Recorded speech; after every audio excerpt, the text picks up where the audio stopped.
My parents said a woman shouldn't study and should just marry a rich man, but I ignored them and went to college. Now they're begging for my help. My mother called me selfish over a pan of burnt dinner rolls, which honestly tracks for my family. That was years after the biggest fights. Years after I had my own apartment and my own bills and a job title that made people straighten up a little when I said it out loud. But the sound of her voice still had this creepy ability to drag me straight back to being 15 and standing in a kitchen with a patched school skirt, while my younger brother showed off new expensive sneakers like he had personally discovered money. My name is Marisol, and if you met me now, you would probably think I'm one of those women who has it together. I manage operations for a mid-sized company, I pay my rent on time, I keep extra batteries and cold medicine in a drawer like a proper adult, and I own exactly 3 plants that are somehow still alive. I sound calm on conference calls. I make color-coded spreadsheets for fun when I'm angry. I look, from a distance, like a person who came from stable people. I did not. My father used to be a history teacher at a public high school in our mid-sized Pennsylvania town, which sounds like it should come with wisdom and fairness and maybe a love of facts. In our house, it mostly came with lectures. My mother ran a tiny clothing shop on a tired street where half the stores changed hands every year, and the other half survived by pretending they were doing better than they were. My brother was 4 years younger than me and raised like he was a fragile prince in a family that somehow only had enough softness for one child. I was the practical one, the independent one, which in my family was not a compliment. It was code for, we're not doing that for you, figure it out. There are so many little memories that by themselves sound stupid. Tiny things, petty things, the kind of details people tell you to let go because everybody's parents mess up. But when you stack them together, they form a whole building. At 15, I wore hand-me-down uniforms my mother adjusted with crooked stitching, while my brother got new shoes because boys apparently needed proper support for their growing feet. On birthdays, I got a cake from the grocery store with my name spelled right if the person behind the counter was having a good day. My brother got themed parties, matching plates, and my mother breathlessly asking if the balloons looked cheap. When my grandparents came over from my father's side, my grandmother would watch all this with her mouth pressed thin, like she knew exactly what was happening and hated it. But she almost never confronted my parents directly. She'd slip me $20 in the bathroom and tell me to buy myself something nice. My grandfather would ask about school too loudly, almost like he wanted to force my parents to acknowledge I existed. That was the most rebellion anyone managed. In high school, I got good grades because being useful was the only reliable way to get oxygen in that house. I stayed out of trouble, joined clubs that met after school, and learned very early that if I wanted praise, I had to earn it in private and then clap for myself later. My brother, meanwhile, got treated like his potential was some sacred national resource. My father paid for a test prep program for him when he was barely even interested in school yet, saying boys needed a strong push to launch right. My mother used to sigh at me and say things like, "You've always been so capable. Honey, you don't need all that hand-holding," which sounds nice until you realize it was always said right before they handed him something they would never even consider giving me. And look, I was not some saintly daughter floating above all this with graceful maturity.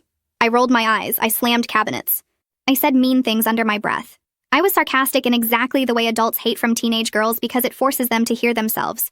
I knew I was angry all the time, and I also knew anger made it easier for them to label me difficult.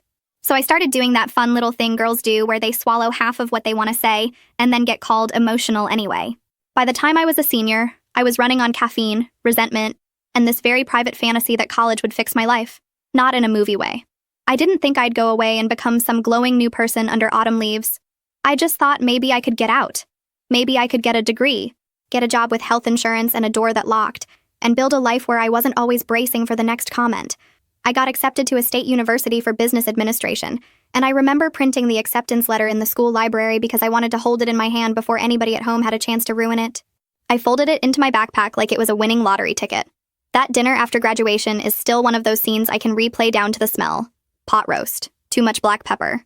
My mother had lit the good candle because there was company coming the next day, and she liked pretending we were a family that used candles for dinner instead of power outages. I was excited in that raw, shaky way where your body is already preparing for impact, but your hope hasn't gotten the memo yet.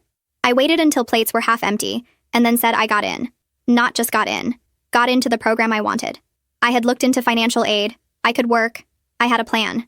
My father put his fork down so hard it hit the plate with that sharp ceramic crack, and I knew before he even opened his mouth that whatever came next was not going to be congratulations. He stared at me like I had announced I was joining a circus.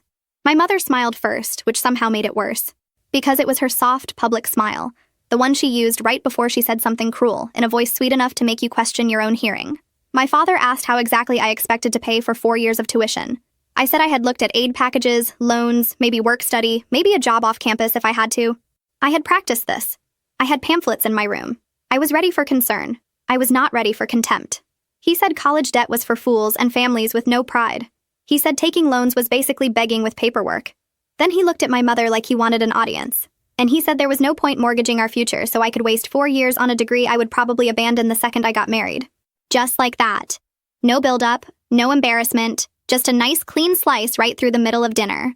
My mother reached across the table and touched my wrist with this fake tenderness that made me want to pull my skin off. She said very smart women scared off good men, and maybe I should think about what kind of life I really wanted. She said stability came from choosing wisely, not chasing every idea that crossed my mind. Then my father said the money they had managed to save would be reserved for my brother because a man needs a launch. A launch. Like I was a hobby and he was a mission. My brother sat there eating dessert while my future got discussed like an annoying expense. He didn't defend me. He didn't look uncomfortable. He just kept spooning whipped topping into his mouth and acting like this had nothing to do with him, which in some ways was worse than if he had smirked. If he had smirked, at least I could have hated him cleanly. Instead, he gave me that blank little boy expression he used whenever he didn't want responsibility near him. The one that said, "What do you want me to do about it?" I said I could take loans myself. My father snapped that nobody in his family was going to go around asking strangers to finance bad judgment. I said it wasn't asking strangers, it was literally how half the country paid for college. He raised his voice. My mother started crying on cue, saying I always had to make things dramatic, that I was trying to embarrass them, that I made every happy moment feel like an attack. That was her specialty, by the way. Take my pain, drape it over herself, and suddenly I was the villain for bleeding in her vicinity. I wish I could say I delivered some beautiful speech and walked away glowing with self-respect. I didn't. I cried. I said things that came out in gasps and fragments. I asked why it was always different for him. I asked what exactly they had ever sacrificed for me besides opportunities. My father told me if I didn't like the rules, I knew where the door was, so there it was. A family classic. Be grateful or leave. The next week, I applied for every scholarship I could find, took the first administrative assistant job that would hire me full-time, and enrolled anyway. Nobody helped me move. Nobody asked how I was going to do classes at night after working all day. My mother told 2 relatives I was being stubborn and wanted to prove some point. She said it the way people describe a child refusing to wear a coat. My father stopped bringing up school entirely, which in our house was how punishment worked. Silence instead of screaming. Dismissal instead of support. It made me feel like a ghost who still had chores. The first 4 years after that were ugly, if I'm being honest. Not inspiring. Not character building in the cute way people say when they mean, wow, glad that wasn't me. I worked from 8 to 5 in an office where the copier jammed every other day, and the fluorescent lights made everyone look like they were being medically drained. Then I drove straight to campus for classes that started in the evening and often ran until close to midnight. On weekends, I picked up extra shifts wherever I could. Filing, front desk work, inventory help, anything that paid. I lived on cheap sandwiches, vending machine coffee, and the kind of exhaustion that makes you cry because somebody drops a spoon. One night, I passed out in the library, just fully dropped. A girl from one of my classes shook me awake and kept asking if I was diabetic. I wasn't. I was broke and tired and trying to prove I deserved the space I was taking up in the world. I laughed when the campus nurse asked if I had a support system. I actually laughed. Not because it was funny, because I didn't know how else to answer without sounding pathetic. Meanwhile, my brother did 2 years at a local community college with everything covered by my parents, decided it wasn't for him, quit, and got a sales job through one of my father's connections. It wasn't some glamorous thing, despite the way he later told it. He sold entry-level properties for a regional company and acted like he was closing skyscrapers in a power suit. At family gatherings, my mother would say he was so naturally gifted with people. About me, if anyone asked, she said I was busy. Just busy. As if I had become a weather pattern instead of a daughter. I kept going anyway. I graduated, then I got promoted, then again. Supervisor, coordinator, manager. Every step up felt good for about 10 minutes before the old ache came back, because achievements are weird when the people who should have celebrated you seem irritated you pulled them off without permission. By then, I was making more money than anyone else in my family, which sounds satisfying, and sometimes it was. But mostly it made them quiet around me in this brittle way that said they resented needing to update the story they told about me. I finally rented my own 1-bedroom apartment a few years before I'd end up cutting my family off completely. It wasn't fancy. It had beige carpet that looked permanently worried, 1 bathroom with weird piping noises, and a narrow kitchen where opening the oven made it impossible to open the fridge. I loved it like people love things they bled for. Every fork in that drawer was mine, every stupid lamp. I had spent years sharing walls, sharing bathrooms, sharing air with people who treated me like I was temporary. So having a place where I could sit in silence and know nobody was about to barge in felt borderline spiritual. Not in a poetic way. More in a, wow, I can eat cereal in my underwear and nobody gets to comment kind of way. That winter, I made the mistake of thinking maybe hosting a family holiday dinner could reset something. I know. People hear this part and ask why I keep giving them chances. The answer is embarrassing and simple. Because every now and then, toxic families cough up one good afternoon and you start acting like maybe the last 20 years were a misunderstanding. Also, I wanted to prove something. To them, yes, but mostly to myself. I wanted to see everyone sitting in my living room, eating food I paid for, and feel like I had crossed some invisible line into adulthood they could not take from me. My brother arrived late with his girlfriend, who came from money in that effortless way that makes regular people feel sticky just standing near it. She was not rude right away. That would have been easier. She was cheerful. Complimentary, even. She said my apartment was so charming, with this little pause before charming that carried a whole paragraph. She kept mentioning her parents' property without seeming to notice she was doing it, which is honestly a talent. Their guest house. Their summer place. The closet in her old room. My brother soaked it up like a man getting artificial sunlight. During dinner, he started making jokes. Small ones at first. About how compact the place was. About how his girlfriend's family probably had a walk-in closet bigger than my bedroom. Then he looked around my bathroom when he came back from washing his hands and said, loud enough for everyone to hear, that the whole thing could fit inside her mother's dressing room. He laughed like he had delivered a line on stage. His girlfriend did this tiny, uncomfortable laugh, which somehow made it more humiliating, because now I had to witness a stranger realizing my family was like this in real time. My mother giggled nervously and told me not to be sensitive. My father didn't say much, but there was a half smile there, the same one he used when he thought somebody else was teaching me a lesson he approved of. I kept serving food because if I had stopped moving, I might have thrown the mashed potatoes at his head. Then my brother asked if that was all there was. Nothing better? He said, glancing at the dishes like I had put out prison rations. He added that his girlfriend was used to a different standard. In my own apartment, eating a dinner I had cooked after working all week. Something in me just snapped clean in half. Not dramatically. More like a wire burning out behind the wall. I put the serving spoon down and said, very calmly at first, that unlike him, I paid for the roof over my head myself. I said that if he wanted to compare lifestyles, maybe he should start with one he had actually earned. I pointed out that he was nearly 30, still living with our parents and walking around like proximity to his girlfriend's family wealth somehow counted as achievement. He went red so fast it almost impressed me. Then it got ugly. He called me jealous. A failure. Bitter.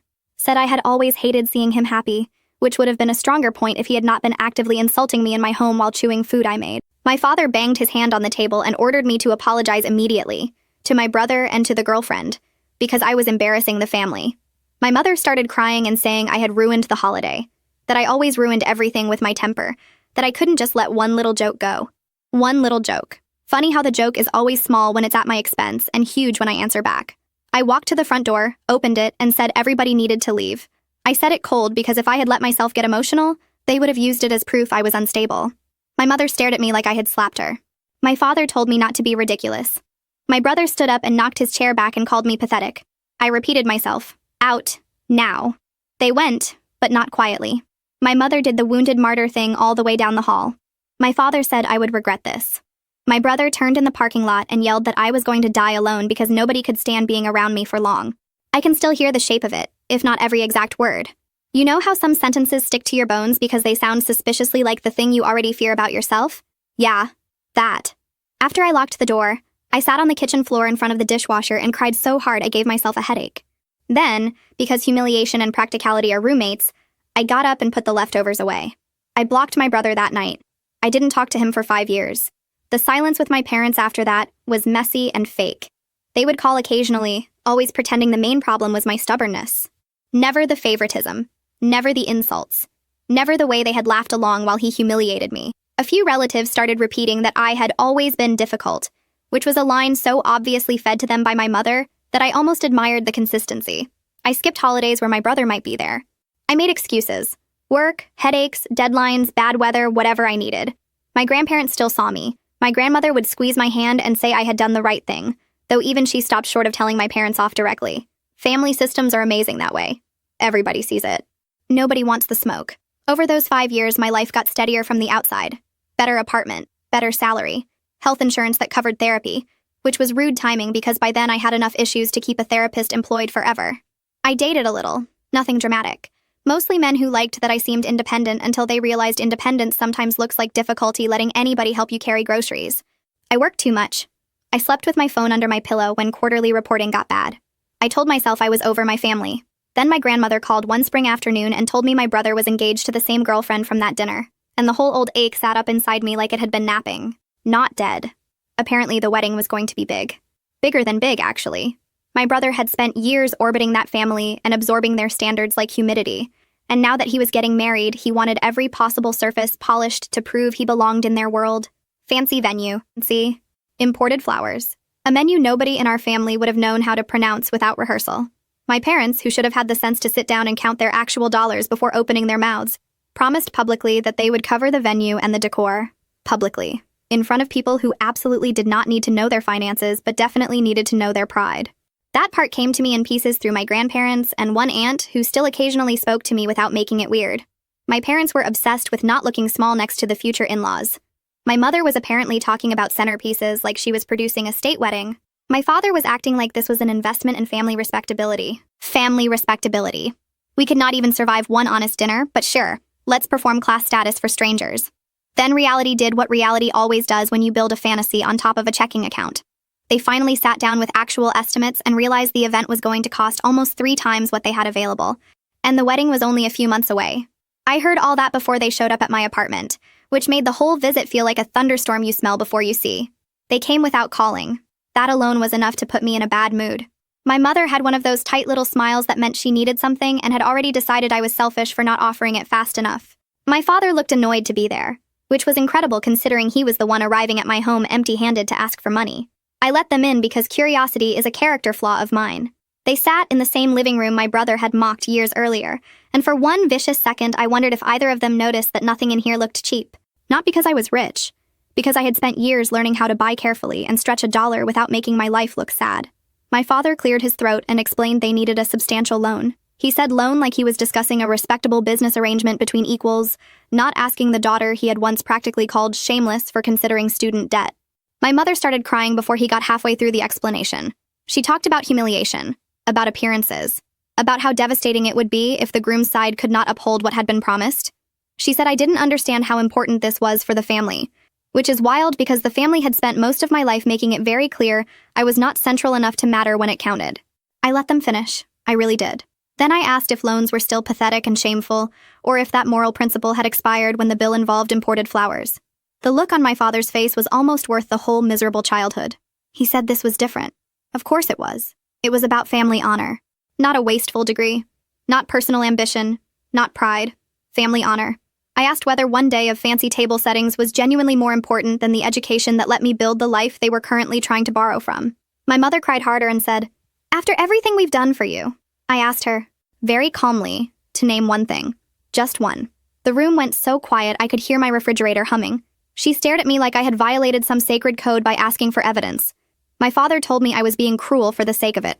I told him no, I was being specific, which our family often confused with cruelty, because facts had a bad habit of ruining their preferred storyline. Then I said no. Not maybe. Not let me think about it. No. He stood up so fast I thought for a second he might actually knock something over. He said I was petty, vindictive, and eager to punish everyone forever over old misunderstandings.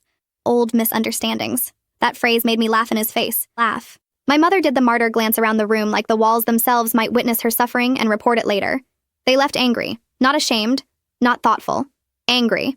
2 days later, my phone started blowing up. Aunt, cousin, other cousin. An uncle I hadn't seen in ages suddenly remembered I existed long enough to text me that money had gone to my head. A relative I barely knew left a voicemail saying my parents had sacrificed so much and I was cold-hearted for abandoning them in their hour of need.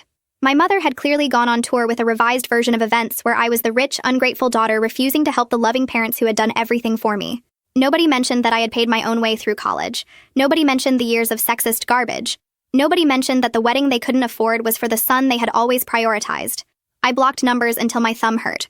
But before I blocked them, I read enough to do that awful thing where the gaslighting starts working, because it comes in chorus form. A small part of me wondered if I was being too hard. Whether I should just wire the money and buy myself peace. Whether maybe this was one of those moments mature adults swallow their pride and do the decent thing. Then I remembered falling asleep over textbooks with a sandwich in my lap, while my brother lived at home with his expenses covered. And the guilt dried right up. I cut contact with my parents after that. Full stop. No calls. No texts. No holiday cards with fake signatures. Nothing. I was done being the emergency backup fund for people who had treated my future like an inconvenience. Silence would have been nice. Silence did not happen. About a week later, there was pounding at my apartment door hard enough to rattle the frame. I opened it and found my father standing there already halfway into a rage, my mother right behind him with her purse clutched to her chest like she was about to testify in church. Before I could say anything, he pushed past me into the apartment without being invited. That old move, the one from childhood where my space was never really mine if he had decided otherwise. I told him he needed to leave. He ignored me. He launched straight into this speech about how I had destroyed the relationship between my parents and their son. Their son. Not my brother, not our family. Their son. He said when they told him they couldn't cover everything they had promised, he panicked, felt humiliated, and turned on them. Apparently, he had yelled that they made him look ridiculous in front of his future in-law. Apparently, my mother cried. My father shouted back, and the whole thing exploded in the dramatic trash fire you would expect when a lifetime of enabling finally stops paying off. Then came the part that was somehow supposed to land on me. My father said if I had just helped, none of that would have happened, that I had caused this out of spite, that my refusal had poisoned the family and left them exposed. My mother started sobbing and said they had lost the only son who still cared, which was a nasty little sentence even by our standards. Then she corrected herself in the most insulting way possible by saying she didn't mean it like that. Sure. I told them what I honestly believed, that they had created this exact disaster by building my brother into a man who thought promises were facts and consequences were other people's problem. I said he reacted the way he did because nobody had ever taught him disappointment without rescue. I said this was not my bill, emotionally or financially. My father's face changed when I said that. It got colder, less furious, more dangerous in that ordinary domestic way where you know the yelling phase is over and the cruelty phase has started. He said I had always enjoyed acting superior, that I thought paying my own way made me better than the family that raised me. I said no, I thought paying my own way meant I didn't owe them a performance of gratitude every time they needed something. My mother told me I was heartless. I told her being done wasn't the same as being heartless. She cried harder. Of course she did. Tears were her smoke machine. They came out whenever she needed to blur the stage. The argument lasted maybe 10 minutes, maybe 30. Hard to say. Time gets weird when your nervous system is trying to decide whether to scream or freeze. At one point, my father jabbed a finger toward me and said I would pay for tearing the family apart. He did not mean physically, before anybody gets dramatic. He meant socially, emotionally, through reputation, through the old family network of whispers and rewrites and moral theater. Still, hearing your own father say you'll pay for telling the truth does something gross to your insides. After they left, I locked the door, slid down against it, and started shaking so hard I could barely text my grandmother. She called me immediately and told me if they showed up again, I should not open the door. She also said, very flatly, that my father had always confused obedience with love. It was one of the only blunt things she ever said about him, and I held on to it like a receipt. 3 weeks passed. I started sleeping again. Work got busy enough to distract me. I told myself maybe the worst of it was over. Then my brother showed up. I opened the door and almost shut it again on instinct. He looked different. Not transformed. Not humbled by divine intervention. Just tired. His posture was off. His face looked puffy around the eyes. Like either he had been sleeping badly or fighting a lot, maybe both. He asked if he could come in. I said no. He asked if we could at least talk in the hallway. So we did, which probably made my neighbors think I was dealing with a very awkward door-to-door salesman. He started with an apology. Not a perfect one. An organized one. He said he had handled things badly at the holiday dinner years ago. He admitted he had been arrogant and immature. He said our parents had set both of us up in different ways, and that he was trying to understand that now. Some of it sounded rehearsed. Some of it sounded almost real. I stood there in socks on my own doormat trying to decide whether I was witnessing growth or strategy. Then, right on schedule, he got to the actual reason he was there. He needed help. A loan. Temporary. He had ideas, of course. A repayment plan. Interest even, as if adding a tiny business school flourish would make the whole thing less insulting. He said he wanted to fix things between us, but he also didn't want one financial crisis to ruin his future. His future. That phrase again. Everybody in my family always talked like my life was the background music for somebody else's big scene. I said I needed time to think. I didn't mean it. I just wanted to see what would happen if he did not get an immediate answer. And wow, did I get my answer? His face hardened almost instantly. The careful tone dropped. He said he was trying here, that he was being the bigger person by coming to me after everything. Bigger person. By asking the sister he had mocked and dismissed to bankroll the wedding he couldn't afford. I asked if he heard himself. He said I loved holding old grudges because they made me feel righteous. I said I loved not being used, actually. Easier hobby. That's when he started yelling. He said I had always been jealous of him. Since childhood. Since forever. That I couldn't stand seeing him happy, loved, successful. Successful was an especially funny word given the circumstances, but I was too angry to laugh. He was standing in my hallway, half turned toward the stairs, gesturing with both hands like a man pitching a startup nobody asked for, and he really expected me to believe I was the unstable one in that scenario. I told him the truth the way ugly truths usually come out, which is fast and without much elegance. I said he was exactly like our parents in all the worst ways, entitled, manipulative, allergic to responsibility unless it came wrapped in praise. I said he hadn't shown up because he felt bad. He had shown up because he needed money and thought an apology would function as a coupon. He flinched at that, which told me it landed. Instead of backing off, he stepped closer. Not lunging. Not anything cinematic. Just that ordinary aggressive move people do when they want to make you feel crowded in your own space. I told him to get out. He said we were having an adult conversation and I was behaving like a spoiled child. Spoiled. Me. I actually laughed then, and that made him even madder. When I moved to shut the door, he put his hand on the edge of it. Again, not movie stuff. No smashed frames or wrestling in the hallway. Just enough pressure to say, you don't get to end this yet. My body reacted before my brain did. Every nerve I owned lit up. I shoved his shoulder once and yelled for him to leave. He kept talking over me. So I did the one thing I knew would embarrass him more than anything else. I raised my voice and shouted down the hall for the building manager and said I would call the police if he didn't get away from my door. That changed things. It was like somebody let the air out of him. He took his hand off the door immediately, partly because he was startled, partly because the thought of neighbors hearing the word police was apparently more horrifying than his own behavior. He backed up and called me toxic, said he would tell everybody what I was really like. I said, please do, which was not my wisest line, but definitely one of my favorites. Then I shut the door, locked it, and stood there shaking so hard I had to lean on the wall. I wish I could tell you I felt triumphant. I didn't. I felt furious, sick, weirdly sad, and embarrassed all at once. Family fights are gross like that. Even when you know you're right, there's still this little voice whispering, look at you, screaming in a hallway like this is your life now. I cried in the shower. Then I got mad at myself for crying. Then I ordered takeout. I couldn't really justify financially because I was too drained to cook. Real glamour. For a couple of weeks after that, I jumped every time someone knocked on my door. I checked the peephole like I lived in a spy movie, which I absolutely did not. I told my manager I needed a day off because of a family situation, and she gave me the kind of look women give each other when we all know that phrase means disaster without needing subtitles. I spent one Saturday deep cleaning my apartment with aggressive music on just to burn off adrenaline. I threw out expired spices. I reorganized the junk drawer. I found a receipt from 3 years earlier and cried over that too, because apparently my nervous system had decided absolutely anything could be a trigger if it tried hard enough. Then, 2 weeks later, an envelope arrived in the mail with my name written in my mother's familiar looping handwriting. It was a wedding invitation. I actually thought it might be a joke at first. Or bait. Or one of those manipulative gestures where somebody invites you only so they can later say, see, we included you, and then blame you for not showing. I left it on my counter for 3 days before opening it properly. Cream paper, formal wording, my brother's name, the date. A venue I had heard of but would never book even if I suddenly won the lottery and lost all sense. My grandparents called that evening and mentioned they had gotten invitations too. My grandmother said the whole thing felt strange. My grandfather, who never wasted words, said, something shifted. That sentence sat with me. Because he was right. Something had shifted. I just didn't know in whose favor. I stared at the invitation for another day, then finally called my brother. He answered on the third ring sounding cautious, like he expected me to scream. I didn't. I asked if the invitation was real. He said yes. I asked why. Long pause. Like, long enough that I pulled the phone away to check if the call had dropped. Finally, he said he had meant some of the apology. Not all of it in the clean, noble way I might have wanted, but enough that he had wanted to fix things before the wedding. Then he panicked about money and ruined whatever sincerity had existed. He said after our fight, he ended up telling his fiancée more of the truth than he ever had before. Not because he woke up enlightened. Exactly. More because he had run out of ways to explain the chaos without exposing where it came from.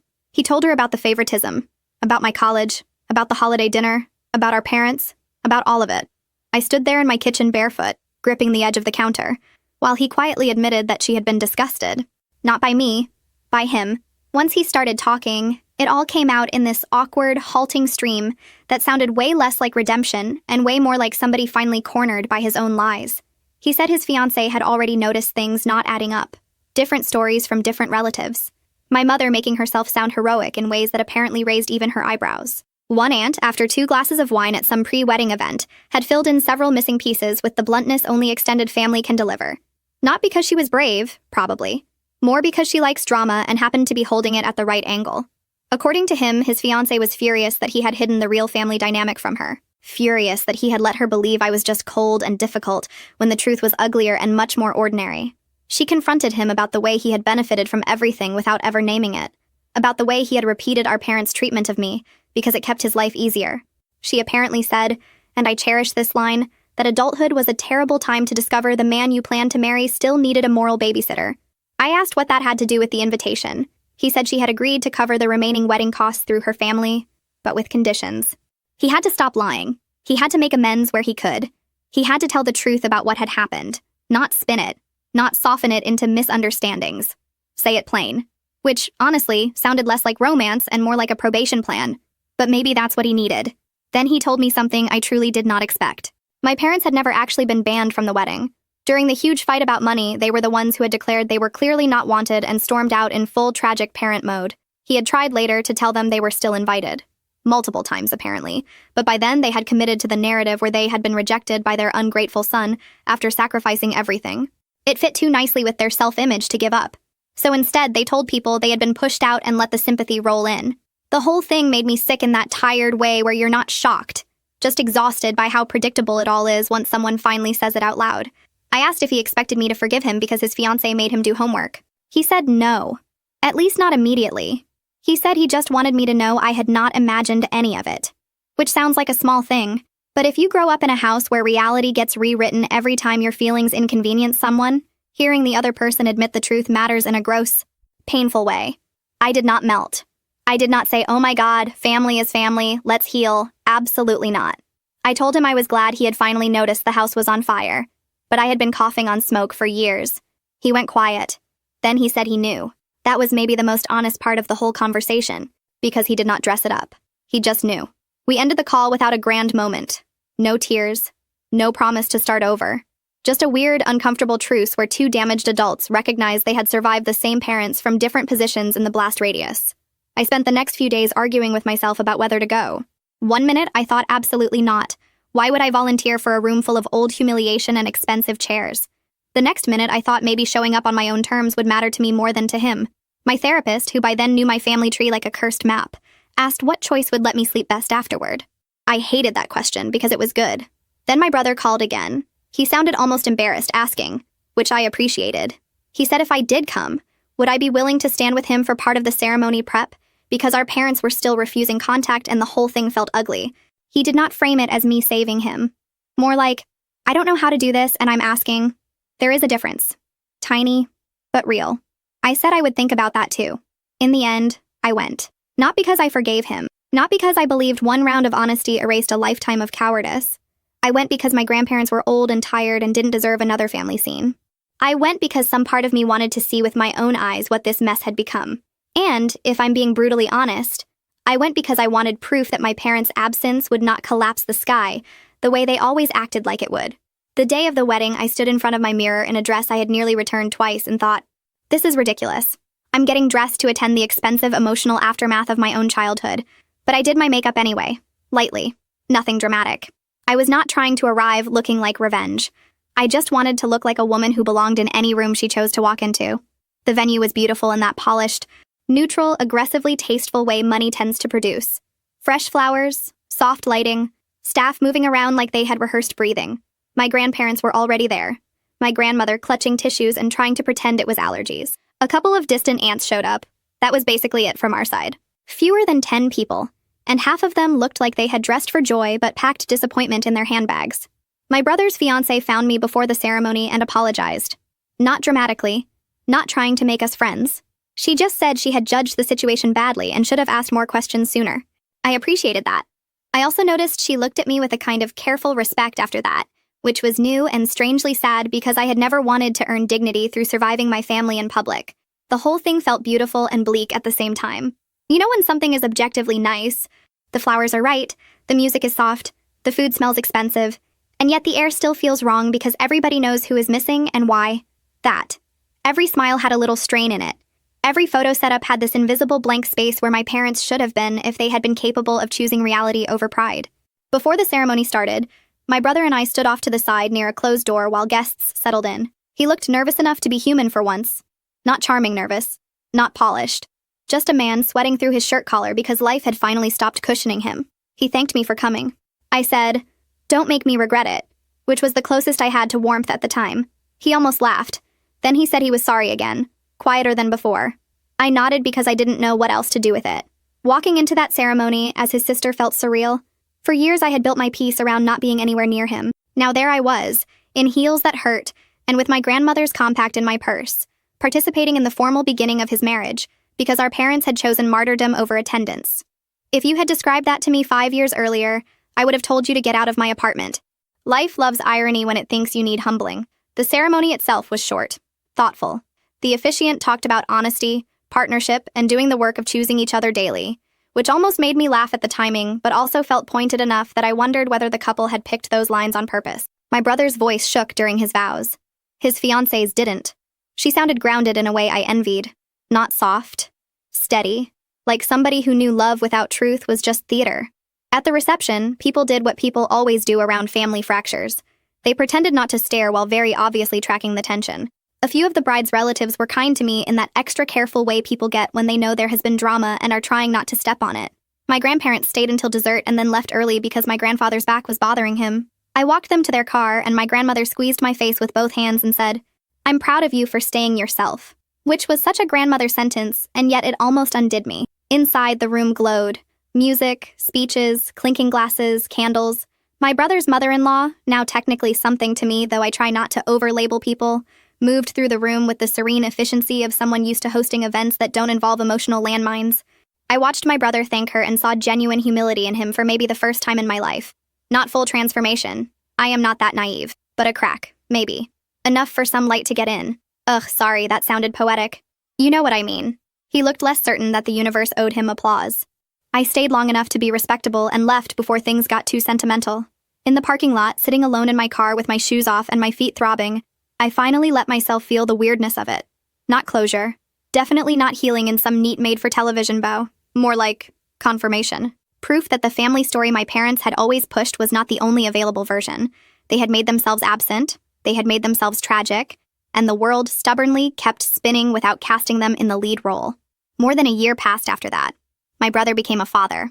He and his wife named their son after our paternal grandfather instead of our father, which said a lot without needing a speech. My parents never reached out. Not to congratulate him, not to ask about the baby, not to me either. No dramatic apology, no midnight reckoning, just silence, which in some ways was the purest form of them. If they could not be admired, they preferred to be mourned, and if they could not be mourned properly, they vanished. My grandparents became active great-grandparents with the kind of joy that made me happy and furious at the same time.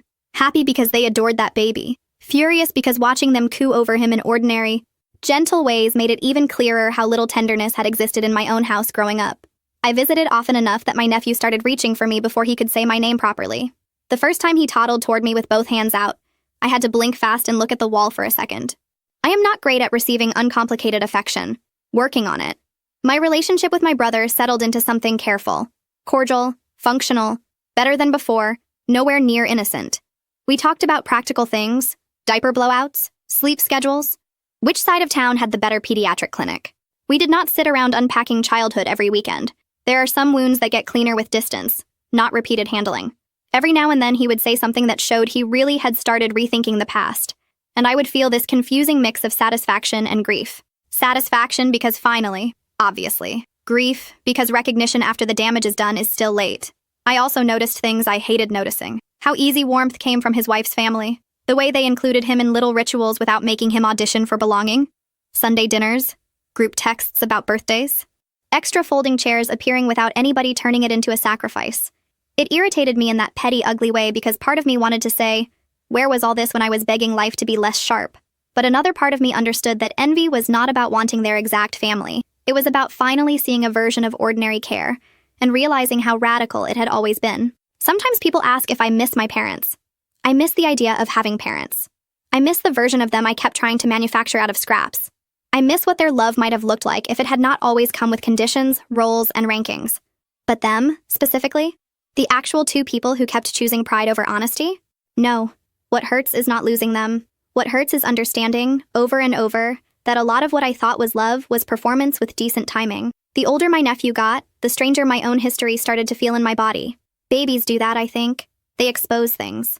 You hold this tiny person who drools on your shirt and kicks one sock off with the determination of a tiny drunk man, and suddenly your whole nervous system starts asking questions you were not planning to answer before lunch. Like, how hard would it really have been for someone to choose softness with me more often? Like, why did basic care always feel like a prize to be earned in my house instead of a starting point? Like, why was I 40 different kinds of prepared for disappointment by the time I was 12? I never became especially close to my brother again, and I want to be clear about that because people love a redemption arc way more than reality usually supports. We were not suddenly best friends. We did not call each other every night. We did not tearfully rebuild from the ground up while inspirational music played somewhere off-screen. He was still him. I was still me. We had a history full of splinters. But we did reach this awkward adult understanding where we could exist in the same room without pretending the past had been fine. And honestly, that was more than I once thought possible. There were setbacks. Of course there were. One time, about 6 months after the baby was born, he casually joked that I was still kind of scary when I'm mad, and I looked at him so hard he went pale. Because there it was, the old family reflex. Reduce my anger to a personality flaw instead of asking what caused it? He apologized quickly, said he had not meant it that way, maybe he hadn't. But intent is such a convenient little pillow people like to hide behind after they've thrown something sharp at you. I told him if he wanted this fragile version of a sibling relationship to continue, he needed to stop reaching for old scripts when he got uncomfortable. He said, okay. Then, to his credit, he actually listened. My own life kept moving in the non-cinematic way lives do. Work stayed busy. I got one promotion and turned down another because I finally learned that more money is not always worth becoming a haunted shell with excellent email response times. I started dating a man from another department for a while, then ended it when I realized he was attracted to the idea of me being low maintenance, which is a phrase men should really stop using unless they want women to hear, I'm looking for someone who won't have needs. I took a weekend trip alone. I bought better pillows. I unfollowed a bunch of relatives from a social media app because even seeing their vacation photos annoyed me on principle. Healing is glamorous stuff. Every now and then one of my parents' flying monkeys would resurface. A text from a cousin saying my mother still cried over the family breakdown. A message from an aunt hinting that life was short, and maybe I should reconsider reconciliation. Nobody ever came to me with specifics, interestingly. Nobody said, your father admitted he was wrong. Your mother wants to talk honestly. It was always vague, emotional pressure without accountability attached. The family version of recycling old air. I ignored it. Then my grandfather got sick for a while. Not catastrophic, thankfully, but enough to scare all of us. Hospital stay. Medication changes. Long afternoons in waiting rooms that smell like sanitizer and stale coffee.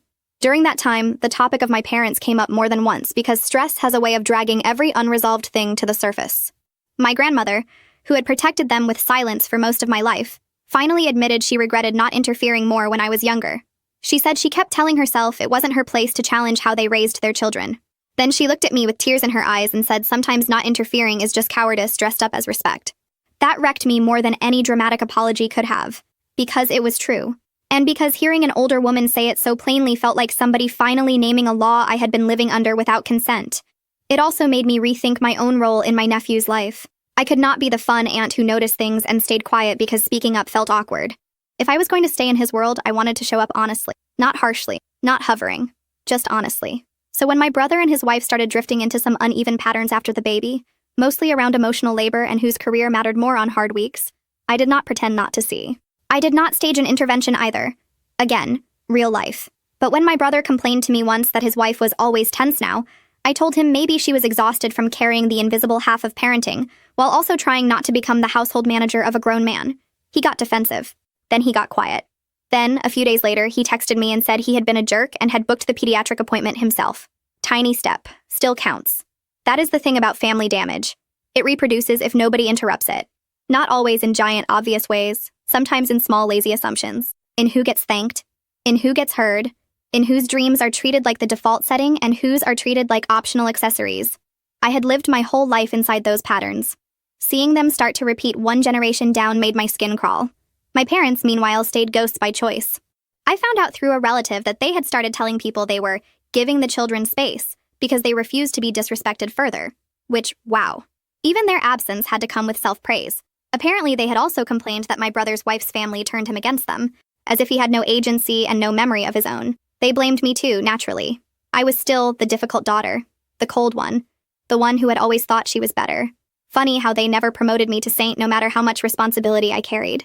But let me say no once, and suddenly I had the power to destroy dynasties. Sometimes I wonder if they really believe their own version, or if belief stopped mattering years ago and what they actually need is the performance. Maybe those are the same thing after long enough. Maybe if you repeat a lie inside a family for enough holidays, it starts furnishing the place. I used to fantasize about some final confrontation where I would say every perfect thing and they would have to hear it. I don't anymore. Not because I became wiser than rage. I still have rage. Plenty. But because I finally understood something annoying and freeing. People who protect their delusions that hard are not waiting for your evidence. They are waiting for your participation. They need you inside the play. They need your tears, your defenses, your willingness to argue on their stage so they can keep casting themselves as misunderstood. Leaving the theater is less satisfying than a speech, but it does save time. A little after that, I bought a place of my own. Not a mansion. Not some revenge house with a 2-story foyer and a staircase for dramatic entrances. A small condo with creaky floors, morning light, and a kitchen big enough that I could cook without bruising my hip on every single appliance. The day I got the keys, I stood in the empty living room eating drive-thru fries out of the bag and thinking, wow, nobody gets to insult this one at my dinner table. That was my first thought.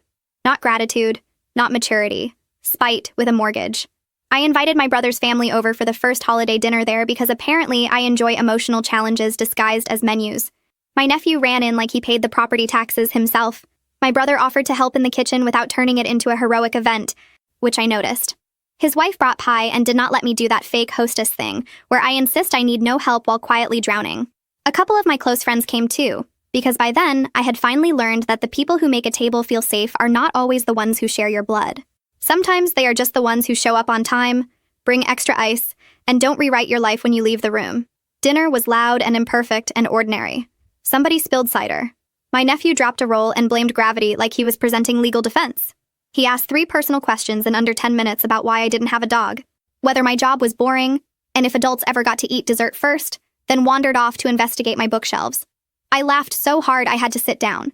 At one point I looked around the room and felt this strange pressure behind my ribs. Not sadness, not happiness either. Something fuller and harder to name. Because nobody there was performing family. Nobody was keeping score. Nobody needed me to be the easy one so they could stay comfortable. I wasn't shrinking. I wasn't bracing.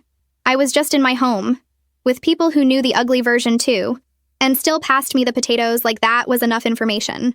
A week later, I was putting away some recipe cards from my grandmother's box when I found one I had somehow missed. It wasn't a recipe, just her handwriting on a blank index card. It said,